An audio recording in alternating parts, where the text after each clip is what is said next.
मानो तानसेन गाने लगा, श्यामा प्यारी। नाभाजी कह रहे हैं कि स्वामी श्री हरदास जी महाराज अपनी कला से तो ठाकुर जी को रिझाते ही हैं, और दूसरा भी कोई कलाकार मिल जाए तो उसको भी पकड़ करके ठाकुर जी को रिझवार में लगा देते हैं। जैसे तानसेन इतने वर्षों से गा रहा था, पर आज जाकर के उसको पता चला कि मैं किस लिए गा रहा था। महाराज जी वर्णन आता है कि एक दिन तानसेन रोज इसी बात में बैठा रहता था कि ये मुझसे यूं कह दें कि आज चल बिलावल गा दे, क्योंकि ये जिस राग का नाम ले वो मुझे याद हो जाता है। ऐसी स्थिति तानसेन की होती जा रही थी। एक दिन ऐसा प्रसंग बताते हैं कि स्वामी जी महाराज को लगी ये कंटक कैसे छूटे मुंह थे, रोज आके बैठ जाए सामने। अब स्वामी जी सबके मन की जानते हैं। तानसेन तो रागों के नाम याद करके आता, ये वाले राग अभी रह गए मुझे आए नहीं है, स्वामी जी इनके नाम और बोल दें तो याद हो जाएंगे मुझे। स्वामी जी बोले कंटक कैसे दूर हो। तो स्वामी जी का नियम था, वो एक बाटी, मैंने कल बताई ना, एक बाटी बनाते छोटी सी, कुंज बिहारी लाल पे ऐसे उसार के जितनी नजर गुजर हो लाल जी की सब बाटी में आ जाए, बाटी खा लेते। अब स्वामी जी के सेवक गण सब आसपास खड़े रहते। स्वामी जी ने बाटी पाई और पा करके आज अपने दोना जो है काए प्रसाद के, उनको ले जावे की आज्ञा तानसेन को दे। ओ भैया यहाँ पे ले जा। तानसेन ने जैसे वो दोना उठाया महाराज लेके, अब वो जाके कहीं रखे देवे ऐसे तो है नहीं, निधि है गुरुदेव की। तानसेन ने पूरा दोना खा लिया, चबा लिया, पा लिया भीतर। गुरुदेव की झूठन है, गुरुदेव की शीत प्रसादी है, यही प्रसादी मिल गई भैया, या को पालो या को कहां धरेंगे हम। और जैसे ही शीत प्रसादी के रूप में दोना पाया, महाराज जी संगीत कला के जितने राग रागनियां हैं सब मूर्त रूप धारण करके उसके सामने प्रकट हो गए। और प्रकट होकर के तानसेन से हाथ जोड़ करके कहने लगे हमको सेवा में ले लो।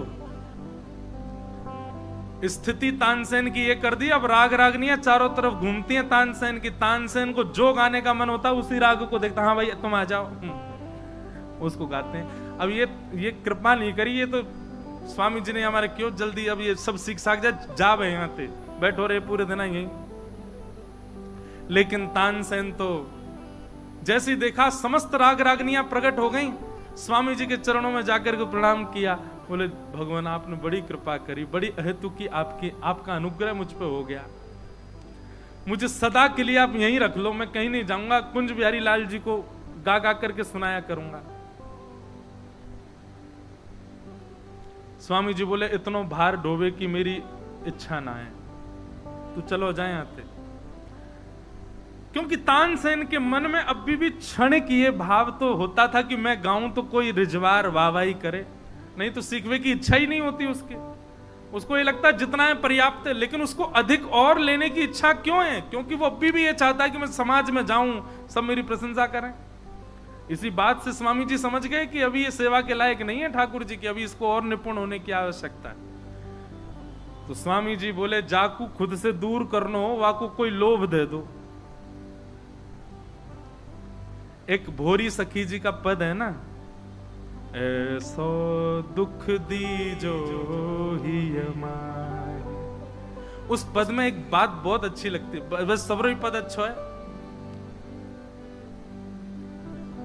बस्ती छोड़ एकांत बिठावो, बातन सो घबराही, ऐसो दुख दीजो ही हमारे।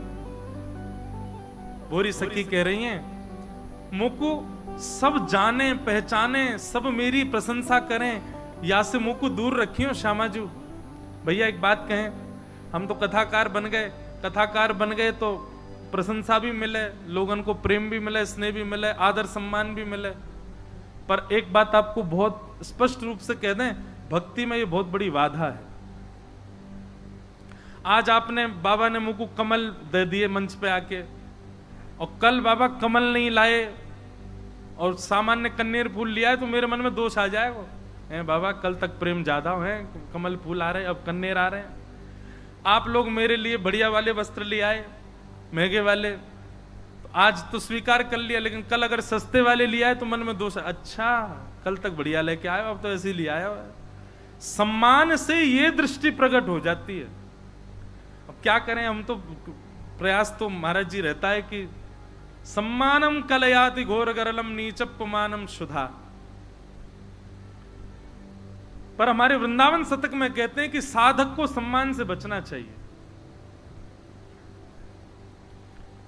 हमारे स्वामी श्री हरदास जी महाराज ने एक दिन अन्नकूट किया, और अन्नकूट को दर्शन करने के लिए राम बघेला करके नाम को एक राजा आयो। इतना इतना समर्पित था स्वामी जी के लिए कि स्वामी जी के सन्मुख आके बैठा। स्वामी जी बोले आज 56 भोग लगे हैं, ठाकुर जी दर्शन कर। उसने जाके देखा कुंज बिहारी लाल बैठे हैं और महाराज सुंदर 56 भोग सजे। उसकी दृष्टि कुंज बिहारी पर नहीं पड़ी, उसकी दृष्टि भोग पर नहीं पड़ी, उसकी दृष्टि कहां पड़ी, ओहो मिट्टी के पात्र, मिट्टी के बर्तनों में भोग रखा है। अरे हम राजा हैं, हमारे गुरुदेव का स्थान है, इतनी तो सेवा करेंगे। भोजन सिद्ध अमनिया करने के लिए चांदी के पात्र और भोजन पधराने के लिए सोने के पात्र की व्यवस्था करूंगा, लेकिन गुरुदेव से आज्ञा ले लूं एक बार। चरणों में प्रणाम किया। स्वामी श्री हरदास जी बोले कहो कैसे 56 भोग के दर्शन कैसे लगे बिहारी जी के? बहुत अच्छे हैं सरकार, एक निवेदन करें। बोले जी, सब मिट्टी के पात्रों में भोग रखा था, आपकी आज्ञा हो तो मैं सोने चांदी के पात्र भिजवा दूं। चांदी के पात्र मनिया के, स्वर्ण के पात्र भोग पधराने के, सुंदर शोभा बढ़ेगी बिहारी जी की। स्वामी जी बोले तो ये रज के पात्र दिख रहे, तो मट्टी के पात्र दिख रहे? बोले हाँ जी। फिर तो देख के आइयो ने। जैसे ही लौट करके गया तो महाराज सोने के पात्र, उन पे भी मेखी मेखी मड़ियां लगी हुई थी। लौट करके आया, चरणों में गिर गया, भगवान क्षमा कर दो। रज उठा करके बाकी ऊपर डाल दे। बोले याते बड़ो धन नहीं है दुनिया में। निवृत्त निकुंज श्यामा श्याम के चरणार बिंद को प्रत्यक्ष स्पर्श या रज को प्राप्त है, या कि होड़ करेंगे सोना चांदी। कभी दोष दृष्टि मत देखियो दोबारा थे। और ये कोई सेवा करने की जरूरत नहीं, स्वामी जी तो ऐसे ही कर देते, सम्मान से, वस्तुओं से, सबसे परे रहते। लेकिन कोई दिख जाता कि सम्मान वस्तु का आदि है, तो स्वामी जी उसको भी दूर कर देते। आज भी तटीय स्थान में नियम है, तटीय स्थान के भाव देख करके आपके मन में आ गया कि महाराज जी मुझको अंगीकार करो, मुझको दीक्षा दे दो, दीक्षा दे देंगे, लेकिन आपने कही सेवा में रख लो, नहीं रख सकते। मुझसे महाराज जी बात करें तो यूं कहें, अरे लाला बड़ो प्रपंच चल रहा है, इस संसार के सब व्यसन भोगन को करवे वारे, और बताइए शुद्ध स्थान पर रहेंगे कितने दिन मन लगेगा? यहाँ तो बिजली ना, यहाँ तो पंखा ना, यहाँ तो लाइट ना, यहाँ तो फोन नहीं, कैसे रहेंगे? 2-4 दिन को आकर्षण है, या हमारे मैं तो आ नहीं ना दूं, कोई को ना रखे महाराज जी। एक बार एक व्यक्ति ने भोग राजभोग की सेवा करी तटीय स्थान में। तो तटीय स्थान में सेवा करने के बाद में जो सेवा लगी थी धनराशि, वो लेकर के गया महाराज जी के, अभी वर्तमान महाराज जी जो विराज रहे, उनके चरणन में सेवा रख के बोलो, महाराज जी आज हमारी तरफ से सेवा थी, पर कल की सेवा में भी हम आए थे, कल किसी और की थी, कल का भोजन ज्यादा अच्छा था, आज का बढ़िया इतना स्वाद नहीं था कल वाला। महाराज जी ने गड्डी ली, ले धर ले जाया को वापस। स्वाद देख रो भोजन में, यूं ना देख रो मोहिनी बिहारी जी को अधरामृत है, अधरामृत में भेद होवे, मोहिनी बिहारी जी कछु भी काम है, वो सब भोग है।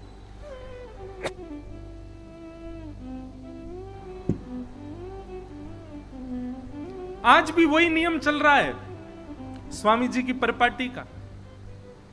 तो तानसेन बोला कि मुझे यहीं रख लो।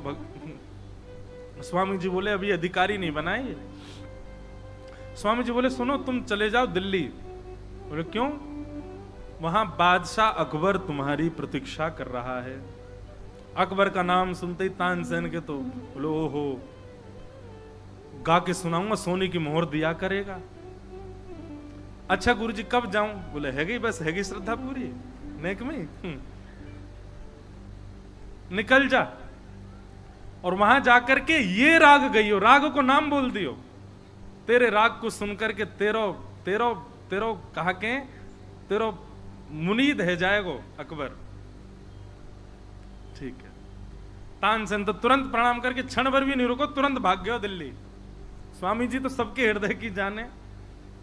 तानसेन गया, जाकर के अकबर को जैसे ही वही राग सुनाया जो स्वामी जी ने कहा। अकबर तो बड़ा रिजवार खूब सुनता था, वो तो उसने ऐसा स्वर सुना ही नहीं।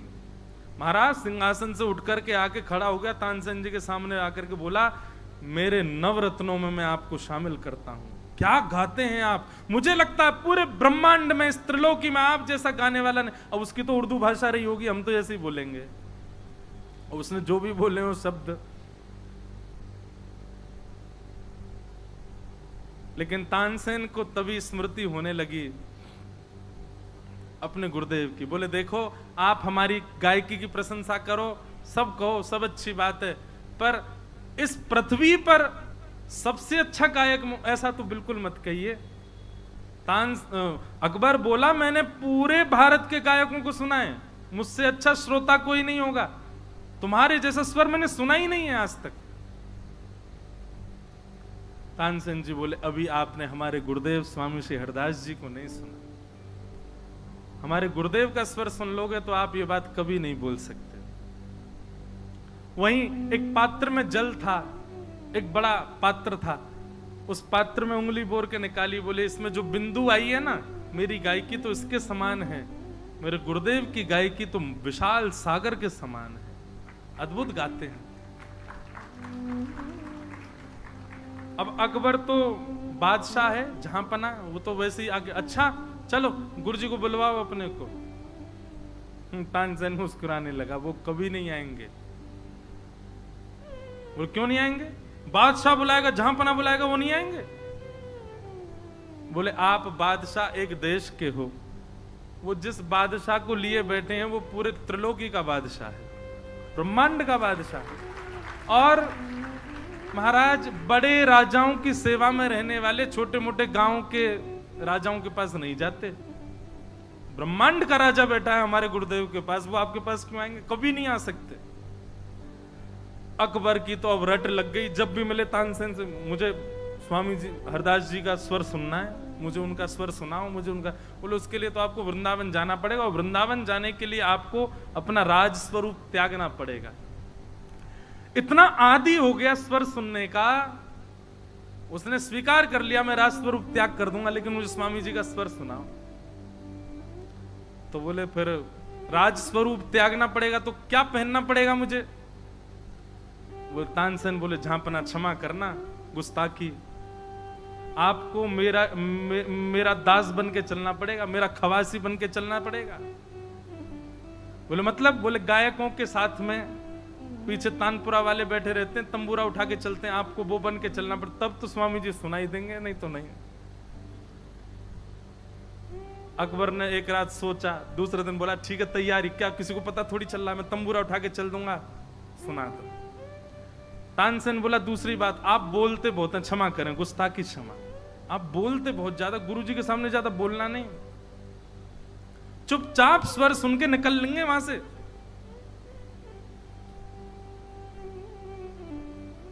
अकबर मन में सोचने लगा, पहले तो नहीं बोलूंगा, लेकिन जाते जाते बता तो जाऊंगा कि झांपना हूं मैं। अरे पता चलेगा कि झांपना आया तो अपने आप ही आनंदित हो जाएंगे। स्वामी जी की स्थिति को कौन जाने।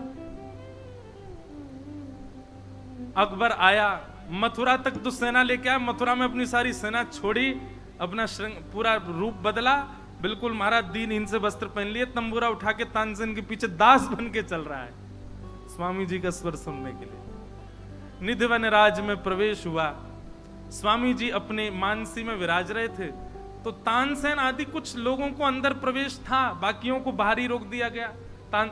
अकबर को रोक दिया, तुम यहीं रुको, तानसेन जी आप जाओ भीतर। अकबर की आंखें चढ़ने लगी। तानसेन बोले नहीं, आप खवास बन के आए हो मेरे, वैसे ही रहो, कोई नहीं, ये रोकेंगे आपको, कुछ कहें भी सुन लेना। झांपना सोच रहा हूं, कुछ नहीं, कल लें, जाते जाते सबको बता के जाऊंगा झांपना हूं मैं। सब क्षमा मांगेंगे फिर मुझसे। भीतर तानसेन पहुंच गए, जाकर के प्रणाम किया, मानसी निवृत्त हुए। स्वामी जी तो सबके मन की जानते हैं। स्वामी जी समझ गए कोई आया भी है साथ में, और स्वर सुनने आया। स्वामी जी ने कहा, तानसेन सेवा करो, कुंज बिहारी को कुछ गा के सुनाओ। तो तानसेन ने गाने के लिए कहा कि साथ में एक सेवक आया है तंबूरा बजाने, आपकी आज्ञा हो तो बुला लूं भीतर। हाँ बुलाओ उसको, भीतर बुलाओ। बादशाह अकबर पीछे तानसेन के बैठा, हाथ में लिए तंबूरा बजा रहा है, स्वामी जी सामने बैठे हैं। तानसेन ने गाना प्रारंभ, तानसेन जानता है कि मैं प्रत्यक्ष नहीं कह सकता कि कुछ गा के सुना दीजिए गुरुदेव, इसलिए तानसेन ने ऐसा गान किया कि गान में त्रुटि करने लगा, गान में स्वर बिगाड़ने लगा। और क्षमा करें, हम आपके लिए तो ऐसी कोई विधान नहीं है, पर जो लोग नियम से संगीत सीखते हैं, नियम से संगीत का रियाज करते हैं, अलाप लगाते हैं और गायन करते हैं, यदि वो अपने गायन में त्रुटि करते हैं तो उनको पाप लगता है। अब मां ऐसा बता, मां तो ऐसा कहा कि ब्रह्म हत्या समान पाप लगता है स्वर में त्रुटि करने पर। तानसेन ने जैसे स्वर बिगाड़ा, स्वामी जी क्रोधित हो गए। क्या गाते हो, यही सीख रहे हो सब दरबारों में गा गा करके, और ये झांपनाओं के और ये बादशाहों के और ये इनके यहाँ रह रह करके सब बिगड़ गया तुम्हारा खान पान सब। और महाराज 4 सुना दी बादशाह अकबर को। बादशाह वहीं बैठा था, जोर जोर से तंबूरा बजा रहा है। तानसेन बोला, क्षमा करें भगवान, आप कुछ सुना दीजिए। सीधे कहो, सुनने आए हो? जी भगवान सुनने आया। स्वामी श्री हरदास जी महाराज ने कही, तंबूरा नीचे धर दे तू अपनो। और अपनी वीणा लेकर के जैसे ही स्वामी जी ने एक स्वर अलापा है, महाराज वो स्वर अलाप करते ही ऋतुएं एक साथ आकाश में प्रकट हो गईं। झंकार ऐसी कि महाराज कण भी उठने लगे ब्रज के, और जगह जगह के वनचर जीव आ करके चारों तरफ से घेर करके बैठ गए। सुंदर शीत ब्यार बहने लगी, सब कुछ अनुकूल वातावरण जैसे होने लगा। सूर्य चंद्र एक साथ आकाश में प्रकट हो गए। अद्भुत का एक स्वर लगाने पर यह स्थिति हो गई।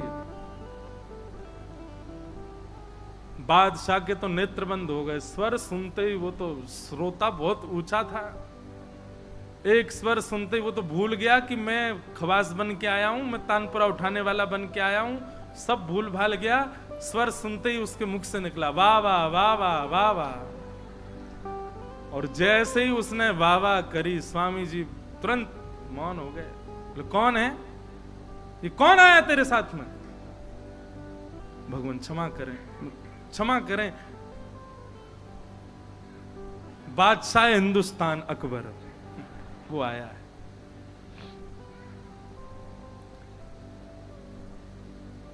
मैंने मना करी थी, मत कहना, कुछ भी मत बोलना, नहीं माने आप।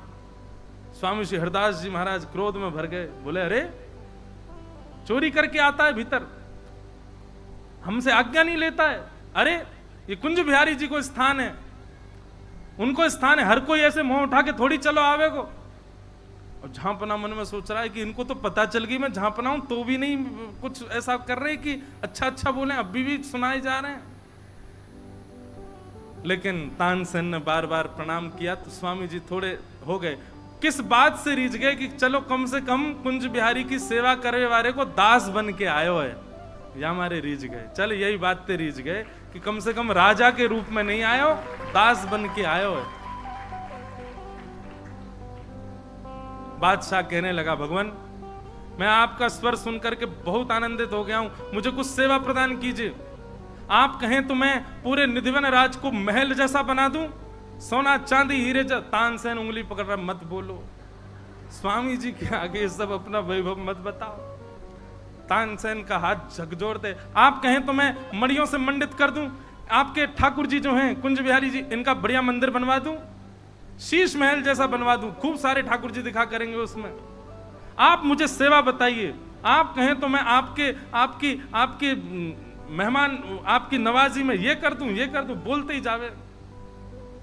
तानसेन बार बार हाथ पकड़े, मत कहिए कुछ, ज्यादा मत बोलिए गुरुदेव के सामने।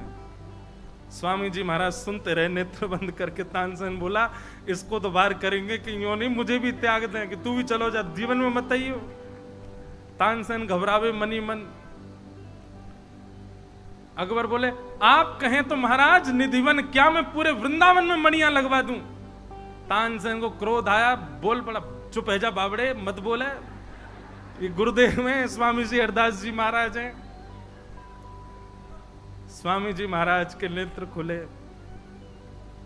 सुनो, एक काम करो, तानसेन इनको लेकर के जाओ, केसी घाट पे सिड्डियां हैं, उन सिड्डियों में से एक सिड्डी का कोना टूट गया है, उनसे कह दो वो बनवा देंगे। सेवा करनी है, बहुत देर से चिल्ला रहे हो, सेवा सेवा सेवा, सोना चांदी हीरे सब डाल दिए, जाओ केसी घाट की सिड्डी का कोना टूट गया, बनवा दो उसको जाके।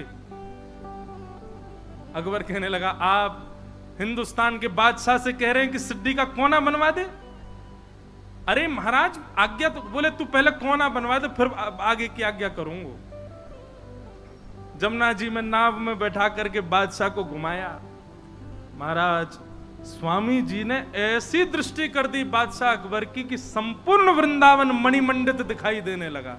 संपूर्ण वृंदावन में स्वर्ण चांदी के ऊंचे ऊंचे महल दिखाई देने लगे।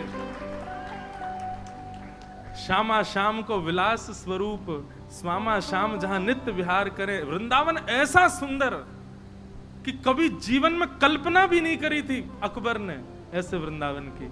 समझ गया, वो समझ गया कि महाराज ये जो बादशाह, ये जो मैं अपनी बादशाही दिखा रहा हूं ना, यहां नहीं चलने वाली है, ये तो पृथ्वी से विलग स्थान है वृंदावन। तानसेन से कहा, नाव मोड़ो, जल्दी चलो गुरुदेव के पास। तुरंत पहुंचे और निधिवन राज में प्रवेश करके बादशाह अकबर ने स्वामी जी को प्रणाम किया। बोले, मैं आपसे बहुत प्रसन्न हूं महाराज जी। ऐसा वर्णन भी आता है कि बादशाह अकबर के चित्त में वैराग्य आ गया स्वामी जी को देख करके, और उसके मन में यह आ गया कि मैं सब बादशाही छोड़ छाड़ करके निधिवन राज में स्वामी जी की शरण में ही अपनी शरणागति ले लूं। उसके मन में ये भावनाएं प्रकट होने लगी। अभी तक तो बहुत बोल रहा था, अब चुपचाप कुंज के नीचे बैठा है और स्वामी जी को देख रहा है बादशाह। देखते देखते उसके मन में ये इच्छा प्रकट हो रही है कि मैं सब छोड़ छाड़ करके स्वामी जी का बस चरण सेवक बन जाऊं। स्वामी जी सबके हृदय के जानते हैं। स्वामी जी समझ गए, बोले अगर इसको वैराग्य आ गया और ये सब छोड़ करके निधिवन में आ गया तो या के पीछे पूरी दुनिया भीड़ यहीं आ जाएगी और हमारे रस में भंग हो जाएगा, हमारी निकुंज की लीला सब खत्म हो जाएगी। ये यहां नहीं रुकना चाहिए, इसको भेजो यहां से। स्वामी जी से उसने केवल निवेदन मात्र किया था। स्वामी जी ने इतने में ही आज्ञा करी, भैया देख भारत की अभी तेरी जरूरत है, तू चलो जा। बोले मैं आपका दर्शन नित्य करना चाहता हूं, क्या करूं? आगरा से एक चित्रकार बुलवाया और महाराज जी पूरी पृथ्वी पर भूमंडल को स्वामी श्री हरदास जी का सबसे पहला चित्र बनवा करके अकबर ने प्रदान करवाया। स्वामी जी का चित्र बनवाया, स्वामी श्री हरदास जी का चित्र बनवा करके अकबर लेकर के गया और जहां वो बैठ के अपना रोज का नित्य कर्म जो भी वो करता था वहां स्वामी श्री हरदास जी का चित्र लगवाया। 5 चित्र थे अकबर के पूजा गृह में। एक अनन्य रसिक नृपति स्वामी श्री हरदास जी महाराज, दूसरे गोस्वामी श्री तुलसीदास जी महाराज, तीसरी भक्तिमती श्री मीराबाई जी महाराज, मीराबाई जी, और श्री भक्तिमती रत्नावती जी और पूज्यपाद श्री जीव गोस्वामी जी महाराज। ये 5 चित्र अकबर के पूजा कक्ष में थे। इसीलिए आज मैं जैसे महाराज जी मंच पे आयो, मैं आते भक्त नामावली देखने लगा। भक्त नामावली में अकबर का भी नाम है, अकबर का भी नाम दिया गया। कल गाएंगे।